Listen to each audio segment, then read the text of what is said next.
안녕하세요, 알레한드로입니다. 오늘 영상에서는 로타의 다양한 다이빙 사이트에 대해서 여러분들께 소개를 드리려고 하는데요. 사실 이 많은 다이빙 사이트를 한 영상으로 만들기는 어려워서 아마도 앞으로 2편이나 3편 정도에 걸쳐 로타 전역의 다양한 다이빙 사이트를 여러분들께 소개해 드리도록 하겠습니다. 로타 다이빙은 좀 몇 가지 특징이 있습니다. 먼저 로타섬 같은 경우에는 남쪽의 웨딩 케이크 산을 기준으로 필리핀 해와 태평양이 나뉘는 경계에 위치하고 있습니다. 그런 덕분에 로타의 남쪽에서 다이빙을 하게 된다면 마치 사이판과 비슷한 솔방울 산호들이 가득한 모래 지형을 확인하실 수 있고요. 웨딩 케이크 주변에서는 티니안에서 다이빙을 하는 것과 같이 웅장한 바위 절벽들과 새파랗고 깊은 바다를 볼 수 있고, 로타의 북쪽편 같은 경우에는 필리핀 해의 화려한 산호초와 열대어들을 보실 수 있습니다. 우리가 로타에서 다이빙을 하게 되면 우리의 다이빙을 방해하는 다른 투어보트라든지 시끌벅적한 다른 관광객들, 그리고 우리 근처를 위험하게 지나가는 다른 어선들 한 척 없이 바다 전체를 우리가 전세낸 것처럼 한적하고 안전한 다이빙을 즐길 수 있다는 특징도 있습니다. 다이빙 센터에서 항구까지는 걸어서 10초면 이동을 할 수 있기 때문에 몸이 젖은 채로 찝찝하게 차를 타고 오래 이동을 하거나 다이빙 하기 전에 갑갑한 수트를 입고 차를 타고 오래 이동할 필요가 없다는 것도 장점입니다. 특히 저희가 배를 타는 웨스트 마리나 같은 경우에는 거의 저희 알레한드로와 마리나의 전용 항구라고 생각하셔도 무방한데요. 이용하는 사람이 저희밖에 없기 때문에 항구라고는 믿기지 않을 정도로 깨끗하게 잘 보존이 되어 있고, 여기서 배를 타고 나간다 하더라도 다이빙 사이트까지의 거리가 그렇게 멀지 않아서 배멀미에 약한 분들이라고 하더라도 큰 문제 없이 굉장히 다양한 지형과 산호와 물고기들을 쉽게 확인할 수 있다는 특징도 가지고 있습니다. 이 로타 주변의 다이빙 사이트들은 시즌에 따라서 주로 다이빙을 하는 곳들이 다른데요. 여름에는 로타섬 북쪽편의 다이빙 사이트를 주로 이용하고, 겨울에는 로타섬 남쪽편의 다이빙 사이트를 주로 이용합니다. 웨딩 케이크 주변 같은 경우에는 그때그때 그날 바람과 날씨에 따라서 우리가 갈 수 있을지 없을지가 결정되고 있어요. 그래서 로타섬 전체의 다이빙 사이트를 한 번씩 둘러보고 싶으신 분들은 한 번은 여름에, 한 번은 겨울 시즌에 방문하시는 것도 방법이 될 수 있습니다. 다만 워낙 망망대해에 위치한 외딴 섬이라서 그날그날 날씨와 바람을 예측하기가 굉장히 힘들어요. 그래서 다이빙 사이트 같은 경우에는 그날의 날씨에 따라, 파도에 따라, 바람 방향에 따라 제가 결정을 하고 있습니다. 여러분들이 가고 싶다고 해서 꼭 갈 수 있는 건 아니에요. 오늘 말씀드릴 다이빙 사이트 같은 경우에는 대부분 프리다이빙, 스쿠버 다이빙 모두 가능한데요. 이 다이빙 사이트를 설명드릴 때 스노클링 하기 좋은 곳, 프리다이빙 하기 좋은 곳, 스쿠버 다이빙 하기 좋은 곳 나눠서 또 한번 말씀을 짚어드리도록 하겠습니다. 그리고 사실 저희는 다이빙 사이트를 굉장히 크게 사용을 하는 편이에요.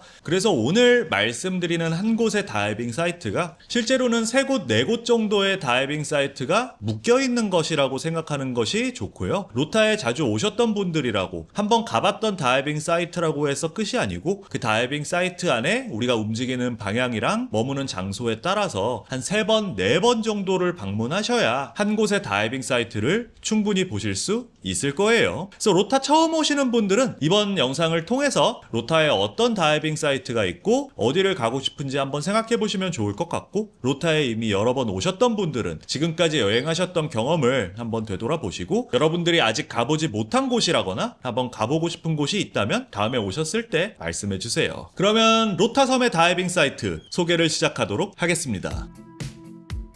가장 먼저 소개해드리고 싶은 곳은 코랄가든이라는 곳이에요. 프리다이빙을 하거나 스노클링을 하거나 스쿠버 다이빙을 하기에 굉장히 좋은 곳이고, 로타 현지인들이나 괌이랑 사이판에서 온 사람들에게는 아마 이 다이빙 사이트가 가장 유명한 곳이 아닐까 싶습니다. 이 코랄가든은 보호구역이기 때문에 다이빙과 스노클링을 제외한 낚시와 채집, 앵커링이 금지되어 있는 곳이고요. 보호구역답게 정말 많은 종류의 물고기 떼들이 사람을 무서워하지 않고 근처에 머무는 곳이기도 합니다. 끝없이 펼쳐진 솔방울 같은 산호 계곡이 얕은 곳에서부터 깊은 곳으로 솟아올라 있고요. 로타섬 해안선을 따라서 이 산호 계곡이 수킬로미터씩 계속되기 때문에 마치 거대한 바닷속의 산호 산맥을 보는 느낌입니다. 사이판의 아운리프 지역에 위치한 산호들과 비슷한 종류 종류의 산호들이지만 사이판보다 훨씬 급격하게 바다가 깊어지고 섬에 더 가까이 붙어 있기 때문에 바람과 파도의 영향이 상대적으로 적습니다. 그래서 여기는 연중 내내 방문할 수 있는 확률이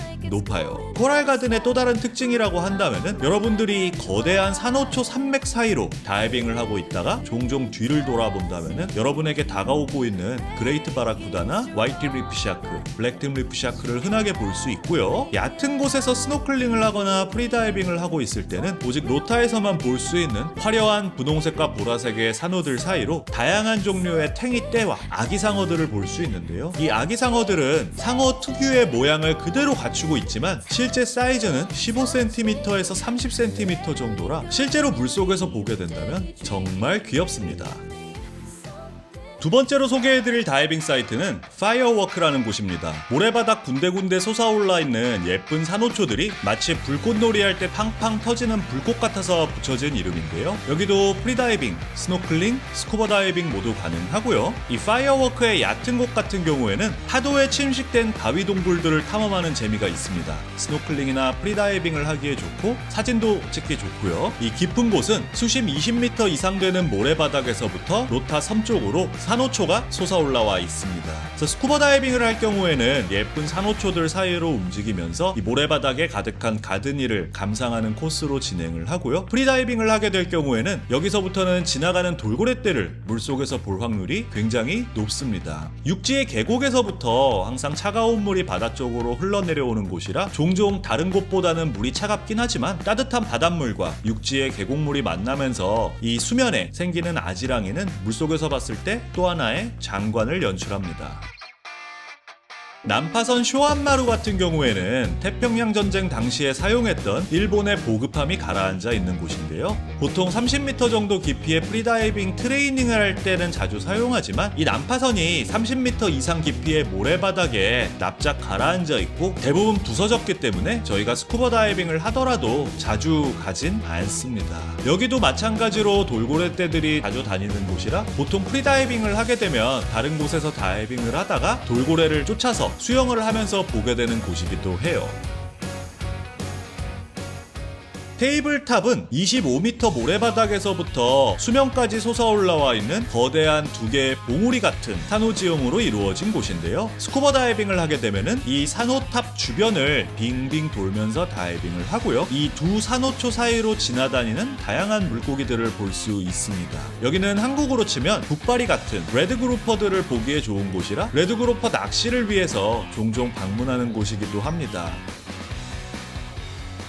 다음으로 보여드릴 다이빙 사이트는 하트 오브 로타라는 다이빙 사이트입니다. 여기는 주로 프리다이빙을 할 때 찾아오는 곳이고요. 수심은 7m에서 12m 정도 됩니다. 굉장히 넓고 평평한 바위지대 위에 군데군데 바위와 산호초가 솟아와 있는데요. 이 산호초 틈틈 사이로 문어들을 많이 볼 수 있고요. 저희가 주변에 있는 돌멩이로 큰 하트 모양의 상징을 만들어 둔 곳이라 이 하트 중심에서 사진이나 영상을 찍기에 좋습니다.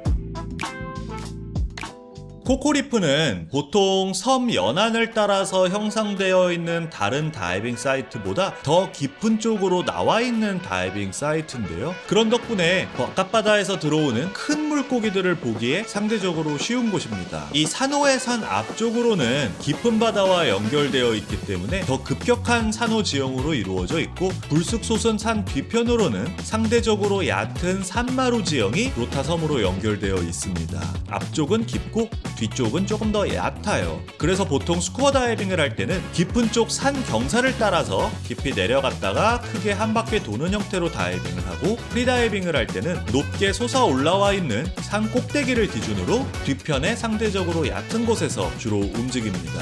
코코리프는 제가 종종 스피어 피싱을 할 때 오는 포인트이기도 한데요. 20m 이상의 깊이에서는 미터급 사이즈의 그루퍼 떼를 볼 수도 있고 상대적으로 얕은 곳에서는 에로우 바라쿠다 떼를 볼 수도 있습니다. 현지에서는 하이웨이라고 부르는 그린 잡피쉬들도 종종 다이빙을 하고 있는 사람들이 있으면 가까이 다가오기도 해요. 앞에서 말씀드렸던 코럴 가든에서부터 여기 코코리프까지는 섬 해안을 따라 돌고래들이 자주 지나다니는 코스입니다. 여기 코코리프에서도 다이빙을 하다 보면은 지나가는 돌고래떼들을 물속에서 쉽게 볼 수 있어요.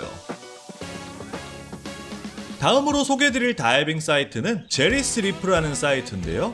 여기는 현지인들의 말에 따르면 그 예전에 이 다이빙 사이트 앞에 살고 있던 집주인 이름이 제리라서 제리스 리프라고 이름을 지었다고 하더라고요. 이 제리스 리프도 프리다이빙과 스쿠버 다이빙 모두 가능합니다. 최대 깊이 19m 정도의 깊이에 넓고 평평한 산호초지대가 모래 한복판에 섬처럼 펼쳐져 있고요. 이 모래바닥에는 가든일이 가득하고 산호초지대 위에는 다양한 종류의 산호와 열대어들이 가득합니다. 거북이가 살고 있는 곳이라 거북이도 거의 확정적으로 볼 수 있는 곳인데요. 프리다이빙을 할 때는 조금 더 로타섬 해안 쪽에 붙어서 5m에서 15m 정도 깊이의 지역에서 다이빙을 하고요. 스쿠버 다이빙을 할 때는 19m 바닥의 모래밭 주변에서 큰 산호초지대 주변을 돌면서 다이빙을 하곤 합니다.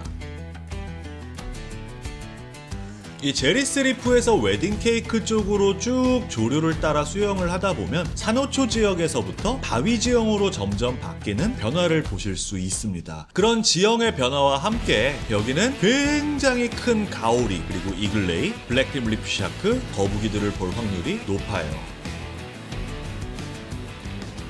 이 로타섬 남쪽의 지형이 볼 수 있는 산호들과 물고기에 있어서 사이판과 비슷하다고 하면은 웨딩 케이크 같은 경우에는 마치 티니안에서 다이빙을 하는 것처럼 웅장한 바위 절벽과 함께 수심 60m가 넘더라도 수면에서부터 그 바닥이 보이는 굉장히 투명하고 독특한 바다를 볼 수 있습니다. 로타에 찾아오시는 많은 분들이 로타홀에서 다이빙을 하고 싶다는 생각을 한 번쯤 해보실 텐데요. 이 사실 로타홀 같은 경우에는 여러 가지 이유로 그렇게 쉽게 갈 수 있는 곳은 아닙니다. 먼저 로타홀 안쪽으로 빛이 가득 들어오는 건 3월부터 10월 정도까지고요. 오전 11시부터 1시 정도까지에만 빛이 들고 있습니다. 그리고 파도가 세거나 바람이 가해도 로타홀엔 들어갈 수 없어요.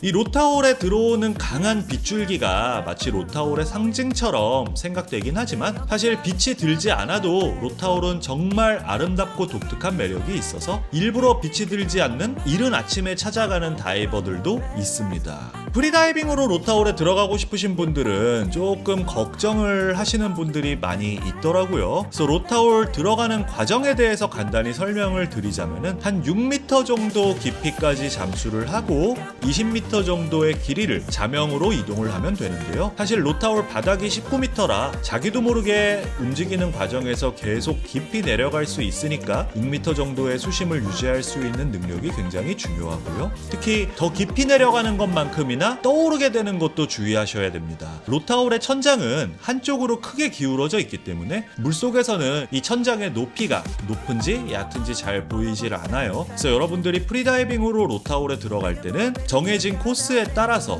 더 깊이 내려가지도 않고 더 깊이 떠오르지도 않도록 수심을 유지할 수 있는 능력이 정말 중요합니다. 막상 프리다이빙으로 로타홀에 들어가게 된다면은 걱정했던 것처럼 그렇게 어렵지 않다고 생각이 되실 텐데요. 이 로타홀 바깥쪽에서 안쪽을 보면 빛의 방향 때문에 사실 아무것도 보이지 않고 그냥 어두컴컴한 벽을 향해서 다이빙을 하는 느낌을 받기 때문에 심리적으로 불안한 느낌을 많이 받기 쉽습니다. 그래서 사실 왕초보라고 하더라도 로타홀에 들어가기 전 하루, 이틀 저희랑 같이 트레이닝을 통해서 연습을 한다면 모두들 안전하고 쉽게 통과할 수 있으니까 너무 걱정하지 마세요. 로타홀 안쪽 동굴은 웨딩 케이크 안쪽으로 끝없이 깊어지는데 이 동굴 끝이 어디까지 이어져 있는지는 아무도 모른다고 합니다. 사실 저희도 동굴 다이빙은 굉장히 위험하기 때문에 그 안쪽으로 깊이 들어가진 않은데요. 스쿠버 다이빙으로 동굴 쪽을 탐험하다 보면은 주걱치와 새우들을 비롯해서 동굴 속에서만 볼 수 있는 독특한 어종들도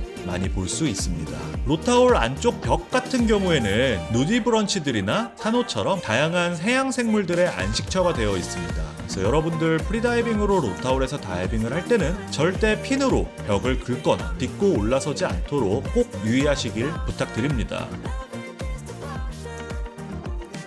로타홀 바깥쪽도 굉장히 좋은 다이빙 사이트인데요. 점점 수심이 깊어지는 가운데 큰 바위 덩어리들 사이에서 자란 채찍 산호들 군락을 볼 수 있고 이 바위 덩어리들 사이사이에는 굉장히 큰 그루퍼라든지 깊은 수심에서부터 올라오는 스네퍼나 트레벌리떼들도 볼 수 있습니다. 여기는 바깥바다로 노출된 공간이라 때때로 조류가 굉장히 강할 수 있어서 보통 스쿠버 다이빙을 할 때도 바위 뒤에 숨어서 조류를 피해야 될 때도 있고 항상 가이드와 가이드와 멀리 떨어지지 않고 가이드가 안내하는 방향으로 일행과 함께 잘 이동하는 것이 중요합니다.